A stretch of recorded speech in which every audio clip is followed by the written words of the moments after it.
ശബരിമല വിവാദവുമായി ബന്ധപ്പെട്ടിട്ട് ഉണ്ണികൃഷ്ണൻ നമ്പൂതിരിയെക്കുറിച്ച് ഉണ്ണികൃഷ്ണൻ പോറ്റിയുടെ നിരവധി വസ്തുവകകളുടെയും കോടികളുടെ സമ്പാദ്യങ്ങളുടെയും പുതിയ വിവരങ്ങൾ പുറത്തു വരുന്നു.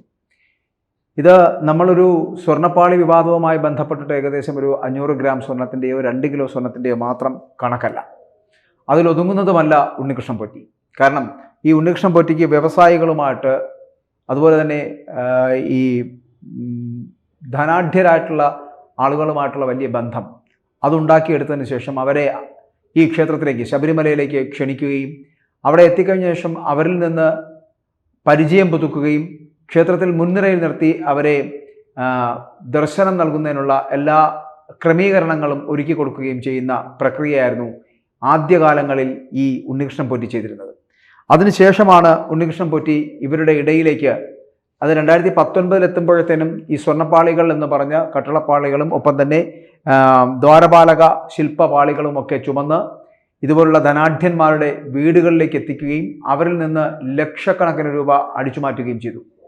അങ്ങനെ കോടികളുടെ സമ്പാദ്യം, നമ്മൾ ഈ പറയുന്ന 1 കിലോയോ 2 കിലോ സ്വർണത്തിൻ്റെ സമ്പാദ്യം മാത്രമല്ല, കോടികളുടെ സമ്പാദ്യം പണമായും സ്വർണമായും ഈ ഉണ്ണികൃഷ്ണൻ പോറ്റി സമ്പാദിച്ചിരുന്നു.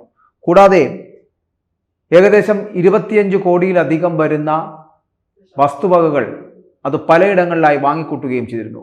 സ്വർണം കട്ടതുകൊണ്ട് മാത്രമല്ല, പകരം ഈ വലിയ പണക്കാരായിട്ടുള്ള വളരെ വ്യവസായികളായിട്ടുള്ള അവരെ സമീപിക്കുകയും അവർക്ക് വേണ്ടിയിട്ട് ഒത്താശ ചെയ്യുകയും അവരുടെ ഇടങ്ങളിലേക്ക് ഈ കട്ടളപ്പാളികൾ അല്ലെങ്കിൽ ഈ ശബരിമലയിലെ വാതിൽ കട്ടളപ്പാളികളും ഈ ദ്വാരപാലക ശില്പപാളികളും ഒക്കെ അവരുടെ വീടുകളിൽ കൊണ്ടുപോയി പ്രദർശനം നടത്തി അതിനകത്ത് സ്വർണം പൂശലിന് വേണ്ടി പണം സമ്പാദിക്കുകയും പണം സ്വരൂപിക്കുകയും ചെയ്തിരുന്നു എന്നാണ് പറയപ്പെടുന്നത്. അപ്പോൾ എല്ലാ അർത്ഥത്തിലും മറ്റുള്ളവരെ കബളിപ്പിച്ചുകൊണ്ട് കോടിക്കണക്കിന് രൂപ ആ ഇനത്തിൽ ആ വകയിൽ മാത്രം സമ്പാദിച്ചു. അതിനെ കൂടാതെയാണ് ഈ ഗോവർദ്ധൻ എന്ന് പറയപ്പെടുന്ന ആൾ പറയുന്ന ഒരു വാചകം, അതായത് ഇവിടെ ശബരിമലയിൽ നിന്നും 2019 സ്വർണം പൊതിഞ്ഞ വാതിലുകൾ ഇളക്കി മാറ്റിയ ശേഷം ആ വാതിലുകൾ പുതിയ വാതിലുകൾ അവിടെ നിർമ്മിച്ച് അതിൽ ചെമ്പ് പൊതിഞ്ഞ് അതിൽ സ്വർണം പൂശി നൽകിയത് താനാണ് എന്ന് പറഞ്ഞത് ഗോവർദ്ധനായിരുന്നു കഴിഞ്ഞ ദിവസം. അത് ഗോവർദ്ധനുമായിട്ടുള്ള ഉണ്ണികൃഷ്ണൻ പോറ്റിയുടെ ബന്ധം എന്താണ് എന്നുള്ള SITയുടെ അന്വേഷണം എത്തി നിന്നപ്പോഴാണ് അത്തരത്തിലുള്ള ചില മൊഴികൾ പുറത്തു വന്നത്. അപ്പോൾ യഥാർത്ഥത്തിൽ അത് താനാണ് സ്പോൺസർ എന്ന് ഗോവർദ്ധൻ പറയുമ്പോഴും ആ സ്പോൺസർ താനല്ല എന്ന് പുറം ലോകം അറിയാതെ പകരം ഉണ്ണികൃഷ്ണൻ പോറ്റിയാണ് സ്പോൺസർ എന്ന് പറയുന്ന സാഹചര്യം ഉണ്ടാക്കിയത് തിരുവിതാംകൂർ ദേവസ്വം ബോർഡിലെ ഉന്നത ഉദ്യോഗസ്ഥരാണ്. അവരുടെ മൗനാനുവാദത്തോടു കൂടിയാണ് ഉണ്ണികൃഷ്ണൻ പോറ്റിയാണ് സ്പോൺസർ എന്നുള്ള നിലയിലേക്ക് ഇത് എത്തിച്ചത് എന്നുള്ള. യഥാർത്ഥത്തിൽ ഗോവർദ്ധൻ നൽകിയ കട്ടളപ്പാളികളും ഒപ്പം തന്നെ ചെമ്പുപാളികളിൽ സ്വർണം പൂശിയ ഈ ശബരിമലയിലെ വാതിൽ കട്ടളപ്പാളികൾ കൂടാതെ ദ്വാരപാലക ശില്പപാളികൾ ഇവയെല്ലാം ഇത്തരത്തിൽ ചെമ്പുപാളികൾ ഉണ്ടാക്കി, പുതിയതായിട്ട് ചെമ്പുപാളികൾ ഉണ്ടാക്കി ആ ചെമ്പുപാളികളിൽ 1 ഗ്രാം തങ്കത്തിൽ പൊതിഞ്ഞ സ്വർണം പൂശിയാണ് കൊണ്ടുകൊടുത്തത് എന്നുള്ളതാണ്.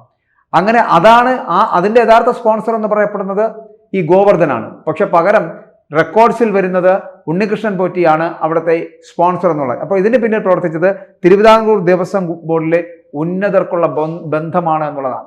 അപ്പോൾ ഉണ്ണികൃഷ്ണൻ പോറ്റിക്ക് മാത്രമല്ല ഗോവർദ്ധനുമായിട്ടും ഇവിടെയുള്ള വ്യവസായികളുമായിട്ടും അവിടെ എത്തപ്പെടുന്ന, അതായത് ഉണ്ണികൃഷ്ണൻ പോറ്റി ആരെയൊക്കെ സമീപിച്ചിട്ടുണ്ടോ ആ ഉന്നതരുമായിട്ടൊക്കെ ഈ ദേവസ്വം ബോർഡിലെ ഉന്നത ഉദ്യോഗസ്ഥർക്കടക്കം ബന്ധമുണ്ട് എന്നുള്ളതാണ്.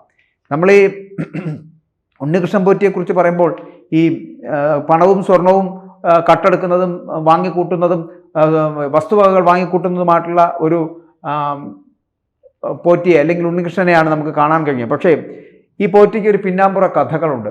അത് പലരും മനസ്സിലാക്കിയിട്ടില്ല. ഇദ്ദേഹത്തിനൊരു ക്രിമിനൽ പശ്ചാത്തലമുണ്ട് എന്നുള്ളതാണ് ഏറ്റവും ഗൗരവപരമായിട്ടുള്ള കാര്യമെന്ന് പറയപ്പെടുന്നത്. അതായത് ഈ ഉണ്ണികൃഷ്ണൻ പോറ്റിയുടെ ആദ്യ ഭാര്യയുടെ ദുരൂഹ മരണമുണ്ടായിരുന്നു.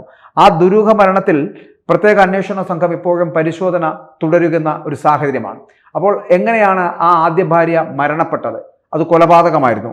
എല്ലാവരോടും വളരെ ശാന്തമായിട്ടും തരസമായിട്ടും സംസാരിച്ചിരുന്ന വ്യക്തിയായിരുന്നു ഉണ്ണികൃഷ്ണൻ പോറ്റി എന്ന് പറയുന്നത്. പക്ഷേ എവിടെയാണ് അദ്ദേഹത്തിൻ്റെ ആദ്യ ഭാര്യ ആത്മഹത്യ അല്ലെങ്കിൽ കൊലപാതകം അല്ലെങ്കിൽ മരണം ഇവ സംഭവിച്ചത് എന്നുള്ളതാണ്. അപ്പോൾ ഇദ്ദേഹം ശ്രീരാംപുരിയിലെ ഒരു ബസ്തിയിലായിരുന്നു താമസം. ഏകദേശം 20 വർഷമായി സ്വന്തം നാട് പോലെയാണ് ഈ സ്ഥലം പോറ്റിക്ക്, ബാംഗ്ലൂരിൽ.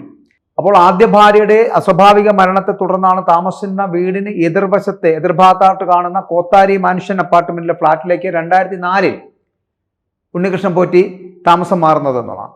തുടർന്ന് അദ്ദേഹം രണ്ടാം വിവാഹം കഴിക്കുകയും ചെയ്തിരുന്നു. ആദ്യ ഭാര്യയുടെ മരണത്തോടുകൂടി ഈ ശ്രീരാംപുര ക്ഷേത്രത്തിൽ നിന്ന് ഇദ്ദേഹത്തിന്റെ ജോലി നഷ്ടപ്പെടുകയും ചെയ്തു. എന്തുകൊണ്ടാണ് അത്തരത്തിൽ ജോലി നഷ്ടപ്പെട്ടത്? അപ്പോൾ ഈ മരണത്തിലെ വിവാദങ്ങളാണ് ഈ ജോലി നഷ്ടപ്പെട്ടതിന് കാരണം എന്നാണ് അറിയാൻ കഴിയുന്നത്. ഇങ്ങനെയുള്ള അന്വേഷണം നടക്കുന്ന ഒരു കേസിലെ പ്രതി കൂടിയാണ്, സത്യത്തിൽ പ്രതിയായിട്ട് സംശയിക്കുന്ന വ്യക്തി കൂടിയാണ് ഉണ്ണികൃഷ്ണൻ പോറ്റി എന്ന് പറയപ്പെടുന്നത്. 2007 മുതൽ ഉണ്ണികൃഷ്ണൻ പോറ്റി ശബരിമലയുമായി ബന്ധപ്പെട്ട് പ്രവർത്തിക്കുന്നുമുണ്ട്. അങ്ങനെ ഇത് 2007 മുമ്പ് ബംഗളൂരു ജാലഹള്ളി അയ്യപ്പ ക്ഷേത്രത്തിൽ തന്ത്രി ആരാണെന്ന് അന്വേഷിച്ച് നോക്കുമ്പോൾ തന്ത്രിയെ ഉന്നം വെച്ച് Devaswom board president A Padmakumar എന്നൊരു വിമർശനം ഉന്നയിച്ചിരുന്നു.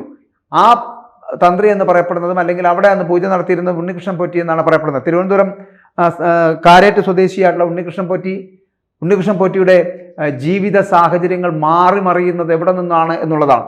അപ്പോൾ ഇവിടെ ശബരിമലയിൽ ആരാണ് ശബരിമലയിലെ ഉണ്ണികൃഷ്ണൻ പോറ്റിയുടെ ഗോഡ് ഫാദർ? ആ ചർച്ചയാണ് ഇപ്പോൾ പലതലത്തിൽ നടക്കുന്നത്. അപ്പോൾ ഇതിനിടയിലാണ് ഈ ജാലഹള്ളിയിലേക്ക് പത്മകുമാർ വിരൽ ചൂണ്ടിയത് എന്നുള്ളത് ശ്രദ്ധേയമാകുന്നത്. അപ്പോൾ ആരാണ് ഈ തന്ത്രി?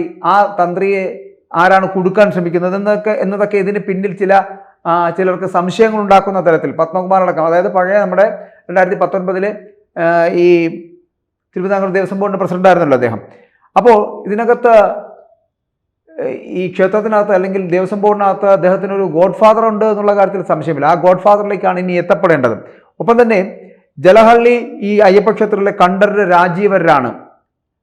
അപ്പോൾ ഈ തന്ത്രിമാരാര് എന്നുള്ള അന്വേഷണം എത്തപ്പെടുന്നത്, തന്ത്രിയിൽ വ്യക്തത വരുന്നത് ഈ ജലഹള്ളിയിലെ അയ്യപ്പ ക്ഷേത്രത്തിലെ അവിടുത്തെ തന്ത്രി എന്നറിയപ്പെടുന്നതും തന്ത്രി കണ്ഠരര് രാജീവരാണ്. അതായത് രാജീവർ എന്ന തന്ത്രിക്കെതിരെയാണ് പത്മകുമാർ എന്ന ആരോപണം ഉന്നയിക്കുന്നത് എന്നുള്ളതാണ് സൂചന എന്ന് പറയപ്പെടുന്നത്. അപ്പോൾ തന്ത്രി വഴിയാണ് ശബരിമലയിൽ എത്തിയത് എങ്കിലും അതുക്കും മേലെ ഉണ്ണികൃഷ്ണൻ പോറ്റി വളർന്നത് എങ്ങനെയാണ് എന്നാണ് അറിയേണ്ടത്. അപ്പോൾ പത്മകുമാറിന്റെ തലയിലേക്ക് വരേണ്ട സാധനത്തിനെ വളരെ കൃത്യമായിട്ട് അത് കണ്ഠരര് രാജീവന്റെ തലയിലേക്ക് കൊണ്ടുകൊടുക്കുവാൻ, സംശയ നിഴലിലാക്കുവാൻ വളരെ കൃത്യമായി മുൻ ദേവസ്വം ബോർഡ് പ്രസിഡന്റ് ശ്രമിക്കുന്നുണ്ട്. അതായത് ഈ തട്ടിപ്പുകളിൽ തന്ത്രിക്ക് പങ്കില്ല എന്നുള്ള അന്വേഷണ സംഘത്തിന്റെ കൃത്യമായിട്ടുള്ള നിലപാടുകൾ മുന്നോട്ട് വരുമ്പോഴും ഉണ്ണികൃഷ്ണൻ പോറ്റി വളർന്നു വലുതാക്കിയതും അല്ലെങ്കിൽ ഉണ്ണികൃഷ്ണൻ പോറ്റിയെ അവിടെ കൊണ്ടുവന്നതിന് പിന്നിലുമൊക്കെ കണ്ഠരര് രാജീവരാണ് എന്ന് പറഞ്ഞു വയ്ക്കുവാൻ പത്മകുമാർ എന്തുകൊണ്ട് ശ്രമിക്കുന്നു എന്നുള്ളതാണ്. ഈ ജലഹള്ളി അയ്യപ്പ ക്ഷേത്രത്തിന്റെ വെബ്സൈറ്റിൽ രാജീവരാണ് തന്ത്രി എന്ന് രേഖപ്പെടുത്തിയിട്ടുണ്ട്. 2007 കണ്ഠരര് രാജീവരായിരുന്നു തന്ത്രി എന്നാണ് ലഭ്യമായിട്ടുള്ള വിവരം എന്ന് പറയപ്പെടുന്നത് തന്നെ. അപ്പോൾ ആലപ്പുഴയിലെ കീഴ്ശാന്തിയുടെ സഹായിയായിട്ടാണ് ഉണ്ണികൃഷ്ണൻ നമ്പൂതിരി 2007 ശബരിമലയിൽ എത്തിയത്. ജലഹള്ളിയിൽ മുൻ ശാന്തിക്കാരനാണ് ഉണ്ണികൃഷ്ണൻ പോറ്റി എന്നത് വസ്തുതയാണ്. അപ്പോഴും ഇദ്ദേഹം താമസിച്ചിരുന്നത്, ഞാൻ ആദ്യം സൂചിപ്പിക്കുന്ന ശ്രീരാംപൂരിലാണ് ഈ ഉണ്ണികൃഷ്ണൻ പോറ്റി താമസിച്ചിരുന്നത്. പോറ്റിയുടെ സ്വർണ്ണ ഭൂമി ഇടപാടുകളെ കുറിച്ച് പുറത്തുവരുന്ന വിവരങ്ങൾ എന്ന് പറയപ്പെടുന്നത് ഈ ശ്രീരാംപുര നിവാസികളെ ഞെട്ടിച്ചിരിക്കുകയാണ്. കാരണം ഇത്തരത്തിലും കള്ളനായിരുന്നു ഇയാൾ എന്നതിനെ കുറിച്ച്. വൻകിട പലിശ ഇടപാടുകൾ നടത്തുമ്പോഴും പരിചയക്കാരിൽ നിന്ന് ചെറുതുകകൾ കടം വാങ്ങുന്ന പ്രകൃതക്കാരനായിരുന്നു പോറ്റി എന്നുകൂടി പറയുന്നുണ്ട്. അതാണ് ഞാൻ പറഞ്ഞത്, ഏകദേശം 25 കോടിയിലധികം രൂപ കയ്യിലുണ്ടായിട്ടും വട്ടിപ്പലിശയ്ക്ക് പണം കൊടുക്കുന്ന വ്യക്തിയായിട്ട് പോലും പലരിൽ നിന്നും ചെറിയ തുകകൾ കടം വാങ്ങിക്കുന്ന ഒരു സ്വഭാവം, അതൊരു ക്രിമിനൽ മൈൻഡ് സെറ്റുള്ള ഒരാൾക്ക് മാത്രമേ കഴിയൂ എന്നുള്ളതാണ്. അപ്പോൾ ശബരിമലയിൽ കീഴ്ശാന്തിയുടെ പരികർമ്മിയായതിന്റെ മേൽവിലാസം അത് പോറ്റി മാറ്റിയതാണ് ഈ സ്വർണം അടിച്ചു മാറ്റുവാനുള്ള പദ്ധതി എന്ന് പറയപ്പെടുന്നത്. അപ്പോൾ രണ്ടാം ശബരിമല എന്നറിയപ്പെടുന്ന ജാലഹള്ളി അയ്യപ്പ ക്ഷേത്രത്തിലെ ശ്രീകോവിലിന്റെ വാതിൽ സ്വർണം പൂശിയതും ഈ ഉണ്ണികൃഷ്ണൻ പോറ്റിയുടെ നേതൃത്വത്തിൽ ചെന്നൈ സ്മാർട്ട് ക്രിയേഷൻസ് ആയിരുന്നു എന്നുള്ളതാണ്. 2019 മാർച്ചിൽ ശബരിമല ശ്രീകോവിലിന്റെ വാതിൽ സ്വർണം പൂശി സമർപ്പിച്ച ശേഷമായിരുന്നു ഇത് നടപ്പിലാക്കിയത്. അങ്ങനെ ഉണ്ണികൃഷ്ണൻ പോറ്റി ബംഗളൂരിൽ കോടികളുടെ ഭൂമി ഇടപാട് നടത്തിയതായിട്ട് ഇപ്പോൾ തന്നെ SIT സ്പെഷ്യൽ പ്രത്യേക അന്വേഷണ സംഘം കണ്ടെത്തിയിട്ടുണ്ട്. ഫ്ളാറ്റുകളും ഒപ്പം തന്നെ ഭൂമിയും വാങ്ങിക്കൂട്ടിയതിന്റെ രേഖകൾ അടക്കം SIT സംഘം പിടിച്ചെടുക്കുകയും ചെയ്തിട്ടുണ്ട്. ബംഗളൂരിന് പുറമെ ചെന്നൈയിലും അല്ലെങ്കിൽ ചെന്നൈയിലെ തന്നെ സ്ഥാപനമായിട്ടുള്ള സ്മാർട്ട് ക്രിയേഷൻസിലും SIT പരിശോധന നടത്തി. അതിൽ നിന്നും സ്വർണ്ണപ്പാളികളിലെ സ്വർണം വേർതിരിച്ചതുമായിട്ട് ബന്ധപ്പെട്ട കാര്യങ്ങളൊക്കെ വളരെ കൃത്യമായി അവിടെ നിന്ന് ലഭിക്കുകയും ചെയ്തു അതിന്റെ വിവരങ്ങൾ. അപ്പോൾ ഉണ്ണികൃഷ്ണൻ പോറ്റിയുടെ ബംഗളൂരിലെ വീട്ടിൽ നിന്ന് ആഭരണങ്ങൾ കണ്ടെത്തിയിരുന്നു. നിരവധി നിക്ഷേപം പോറ്റി നടത്തിയതിനെ കുറിച്ച് കണ്ടെത്തിയിരുന്നു. മാത്രമല്ല ഇതിനകത്ത് സ്വന്തം പേരിലും പങ്കാളിയായ രമേശ് റാവുവിൻ്റെയും ഭാര്യയുടെയും ഒക്കെ പേരിൽ ഭൂമിയും കെട്ടിടവും ഒക്കെ വാങ്ങിയെന്നും മാത്രമല്ല പലിശ ഇടപാടുകൾ നടത്തിയിരുന്നു എന്നുമൊക്കെ കൃത്യമായിട്ടും ഇപ്പോൾ സ്പെഷ്യൽ ഇൻവെസ്റ്റിഗേഷൻ ടീം കണ്ടെത്തിയിട്ടുണ്ട്. ഉണ്ണികൃഷ്ണൻ പോറ്റി ഈ ദ്വാരപാലക ശില്പങ്ങളിൽ നിന്നും കവർന്നത് എന്ന് കരുതുന്ന 400 ഗ്രാം സ്വർണം കർണാടക ബെല്ലാരിയിലെ ജ്വല്ലറിയിൽ നിന്ന് പ്രത്യേക അന്വേഷണ സംഘം ആകെ പിടിച്ചെടുത്തിട്ടുണ്ട് എന്നുള്ളതാണ്. അതൊക്കെ ഞാൻ കഴിഞ്ഞ ദിവസം ഒരു വീഡിയോ ചെയ്തപ്പോൾ പറഞ്ഞതുപോലെ എങ്ങനെയാണ് ഈ വളരെ കൃത്യമായ 50 പവൻ സ്വർണം ഒരു മാസമായി അടച്ചിട്ടിരുന്ന ജ്വല്ലറിയിൽ നിന്ന് കിട്ടിയത് എന്നുള്ളതിനെക്കുറിച്ചും 2019 അടിച്ചു മാറ്റിയ സ്വർണം ഈ 2025 വരെ എങ്ങനെ അവിടെ സൂക്ഷിച്ചിരുന്നു എന്നുള്ളതൊക്കെ കഴിഞ്ഞ ദിവസം ഞാനൊരു ഒരു വീഡിയോയിൽ പറഞ്ഞതാണ്. അപ്പോൾ അതുകൊണ്ട് ഇതൊക്കെ യെസ് മോഡൽ കത്തി വിവാദം പോലെ തന്നെ വീണ്ടും കുരുക്കാകി മാറുന്ന അവസ്ഥയിലേക്ക് എത്തപ്പെടുന്നു. ഇവിടെ ഇയാളുടെ ഫ്ളാറ്റിൽ നിന്ന് 176 ഗ്രാം സ്വർണ്ണാഭരണങ്ങളും വസ്തുവകകളുടെ രേഖകൾ അടക്കം പിടിച്ചെടുത്തിട്ടുണ്ട്. മാത്രമല്ല ബെല്ലാരിയിലെ റെഡ് ഡാം ജ്വല്ലറി ഉടമയായിരുന്ന ഗോവർദ്ധന് സ്വർണം വിറ്റെന്ന പോറ്റിയുടെ മൊഴിയെ തുടർന്ന് നടത്തിയ പരിശോധനയിലാണ് 400 ഗ്രാം സ്വർണ്ണക്കട്ടികൾ അദ്ദേഹത്തിന് SITക്ക് കണ്ടെത്താൻ കഴിഞ്ഞത്. പക്ഷേ ഇതൊക്കെയാണെങ്കിലും ഞാൻ പറഞ്ഞല്ലോ, ഈ പോറ്റിക്ക് അല്ലെങ്കിൽ ഉണ്ണികൃഷ്ണൻ പോറ്റിക്ക് എന്തുകൊണ്ടാണ് ഇങ്ങനെ ഒരു ക്രിമിനൽ പശ്ചാത്തലം ഉള്ളത് എന്നുള്ളതാണ്. ഞാൻ ആദ്യം പറഞ്ഞതുപോലെ ആദ്യ ഭാര്യയുടെ മരണം എന്ന് പറയപ്പെടുന്നത് ഇപ്പോഴും അന്വേഷണം നടത്തിക്കൊണ്ടിരിക്കുന്നതാണ്. ആദ്യ ഭാര്യയുടെ മരണത്തിൽ ദുരൂഹതയുണ്ട്. അത് ആത്മഹത്യയായിരുന്നോ കൊലപാതകമായിരുന്നോ എന്നതിനെ കുറിച്ച് വലിയ അന്വേഷണം നടക്കുന്നുണ്ട്. ആ അസ്വാഭാവിക മരണത്തിന് ശേഷം ഇദ്ദേഹം വച്ചടി കയറ്റമുണ്ടായിരുന്നു. അപ്പോൾ ആ മരണം കഴിഞ്ഞ ശേഷം 2ാം വിവാഹം നടത്തുന്നു. ആ 2ാം വിവാഹത്തിന് ശേഷവും ആണ് ഇദ്ദേഹം 2007 ഈ ശബരിമലയിൽ എത്തപ്പെടുന്നതും അവിടെ അതിനുശേഷം അങ്ങോട്ടുള്ള അദ്ദേഹത്തിന്റെ വളർച്ച എന്ന് പറയപ്പെടുന്നത് ജനങ്ങളെ പറ്റിച്ചുകൊണ്ട്, വ്യവസായികളെയും ധനാഢ്യന്മാരെയും പറ്റിച്ചുകൊണ്ട്, പണക്കാരെ വളരെ കൃത്യമായി ഈ ദ്വാരപാലക ശില്പങ്ങൾ അവരുടെ വീടുകളിൽ എത്തിച്ച് കാണിച്ചു കൊടുക്കുവാൻ, അതിന് തൊഴുത് അതിൽ പുണ്യം നേടാം എന്ന് പറഞ്ഞ് അവരെ പറ്റിച്ചുകൊണ്ട് നടത്തിയ പ്രക്രിയയിൽ ഏകദേശം 20-25 കോടിയിലധികം രൂപ പണമായി മാത്രം സമ്പാദിക്കുന്നു. കൂടാതെ സ്വർണം ഉണ്ടാക്കിയെടുക്കുന്നു. ബംഗളൂരിലും തിരുവനന്തപുരത്തും കേരളത്തിന്റെ വിവിധ സ്ഥലങ്ങളിലും വസ്തുവകകൾ ഉണ്ടാക്കിയെടുക്കുന്നു. ഇങ്ങനെ പലതരത്തിൽ കോടികളുടെ സമ്പാദ്യമാണ് ഉണ്ണികൃഷ്ണൻ പോറ്റിക്ക് ഇതുമായിട്ട് ബന്ധപ്പെട്ടുള്ളത്. ഇതിനകത്ത് ഇത്തരത്തിലൊരു ക്രിമിനൽ പശ്ചാത്തലം ഞാൻ ആദ്യം സൂചിപ്പിച്ചതുപോലെ ആദ്യ ഭാര്യയുടെ മരണത്തിലെ അസ്വാഭാവിക മരണത്തിലെ ദുരൂഹതകൾ നീങ്ങാത്തത് കൊണ്ട് തന്നെ ആ ദുരൂഹതയ്ക്കുള്ളിൽ ഉണ്ണികൃഷ്ണൻ പോറ്റിയുണ്ട്. ആ മരണത്തിന് പിന്നിൽ എന്താണ് വസ്തുത, എന്താണ് കാരണം എന്ന് അറിയേണ്ടതുണ്ട്. അതിൻ്റെ യാഥാർത്ഥ്യം പുറത്തു വന്നാൽ ഈ പറയുന്ന ശബരിമലയിലെ കൊള്ളയടക്കം ഇനിയും ചില കാര്യങ്ങൾ, ഇനിയും പുതിയ ചില രഹസ്യങ്ങൾ കൂടി പുറത്തു വരേണ്ടതുണ്ട്. അതായത് ഉണ്ണികൃഷ്ണൻ പോറ്റി എന്ന് പറയപ്പെടുന്ന ക്രിമിനലിന്റെ യഥാർത്ഥ മുഖം എന്താണ് എന്ന് തിരിച്ചറിയാൻ ഇനിയും ചില ദിവസങ്ങൾ കൂടി ബാക്കിയുണ്ട് എന്നുള്ളതാണ്. അതായത് ഈ ആദ്യ ഭാര്യയുടെ മരണത്തിന്റെ അന്വേഷണം ഒന്ന് പൂർത്തിയായി കിട്ടേണ്ടതുണ്ട്.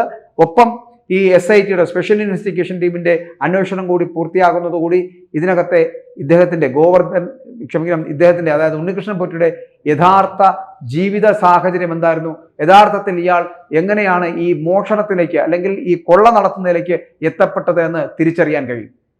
കൂടുതൽ വാർത്തകളും വിശേഷങ്ങളും നിങ്ങളിലേക്ക് എത്താൻ ABC മലയാളം സബ്സ്ക്രൈബ് ചെയ്യുക, ബെൽ ബട്ടണും അമർത്തുക.